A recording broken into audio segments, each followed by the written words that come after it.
आज हम बात करने वाले हैं मॉर्गन स्टैनली के उस बड़े फोरकास्ट के बारे में जिसने इंडियन स्टॉक मार्केट में एक नई हलचल पैदा कर दी है।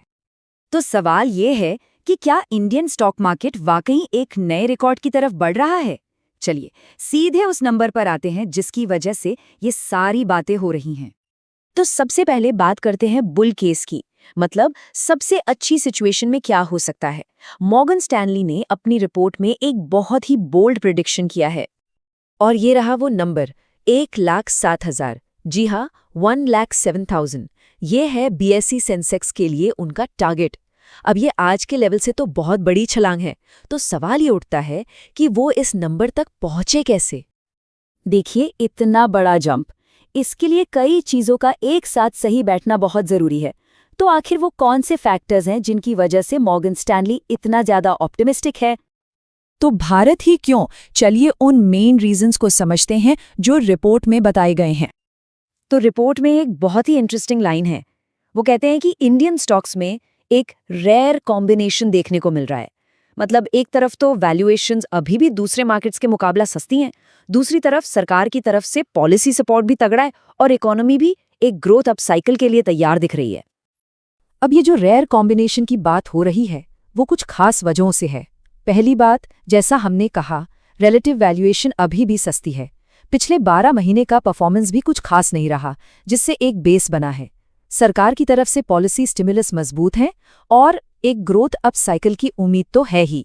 साथ ही करेंसी भी अंडरवैल्यूड है और फॉरेन इन्वेस्टर्स की पोजीशनिंग भी कम है, मतलब उनके पास खरीदने की गुंजाइश है। इन सबको मिलाकर एक बहुत ही मजबूत केस बनता है। ये सिर्फ हवाई बातें नहीं हैं। मॉर्गन स्टैनली ने 4 ऐसे खास ट्रिगर्स या कह ले कि कैटलिस्ट्स बताए हैं जो इस पूरी ग्रोथ स्टोरी को आप कह सकते हैं आग दे सकते हैं। तो ये सब कैसे होगा? देखिए, पहला कदम है ग्रोथ सिग्नल, मतलब कंपनियों की कमाई में उम्मीद से बेहतर सुधार होना। इसके बाद आता है आरबीआई का रोल, ऐसी पॉलिसीज जो लिक्विडिटी और लोन ग्रोथ को सपोर्ट करें ताकि बिजनेस आसानी से बढ़ सकें।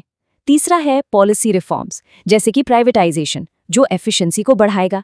और फाइनली जब ग्रोथ पटरी पर आ जाएगी तो फॉरेन इन्वेस्टर्स का पैसा भी वापस मार्केट में आना शुरू हो जाएगा। लेकिन जाहिर है मार्केट में कुछ भी गारंटीड नहीं होता है ना, इसीलिए एक बैलेंस्ड व्यू देना भी जरूरी है। मॉर्गन स्टैनली ने सिर्फ एक बुल केस नहीं बल्कि 2026 के लिए 3 अलग-अलग सिनेरियो दिए हैं। तो ये रहे वो 3 सिनेरियो। बुल केस तो हमने देख लिया, 1,07,000, जो कि बेस्ट पॉसिबल आउटकम है। फिर है बेस केस, मतलब जो सबसे ज्यादा लाइकली है या जिसकी उम्मीद सबसे ज्यादा है, वो है 95,000।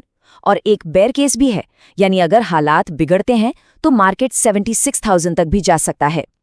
तो ये समझना जरूरी है कि मौके के साथ साथ रिस्क भी हमेशा रहता है।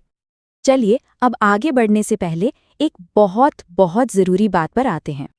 देखिए, ये समझना सबसे ज़रूरी है कि ये जो भी जानकारी है वो सिर्फ एजुकेशन और इन्फॉर्मेशन के लिए है। ये किसी भी तरह की फाइनेंशियल एडवाइस नहीं है। शेयर बाजार में निवेश करना जोखिम भरा होता है, इसलिए कोई भी फैसला लेने से पहले हमेशा किसी प्रोफेशनल फाइनेंशियल एडवाइजर से सलाह ज़रूर लें। हमारा काम बस मॉर्गन स्टैनली की रिपोर्ट को आसान भाषा में समझाना है। तो सवाल आखिर में यही रह जाता है, भारत की ग्रोथ स्टोरी का अगला चैप्टर क्या होगा? क्या हम एक जबरदस्त बुल रन देखने वाले हैं या फिर आगे कुछ चुनौतियां भी हैं? खैर, ये वो सवाल है जिस पर आज हर इन्वेस्टर सोच रहा है। रिस्क सिर्फ मार्केट में होता है, प्लानिंग में नहीं। DGN कैपिटल मैनेजमेंट के साथ स्टॉक मार्केट, म्यूचुअल फंड और insurance. AMFI IRDAI certified. Your success our priority.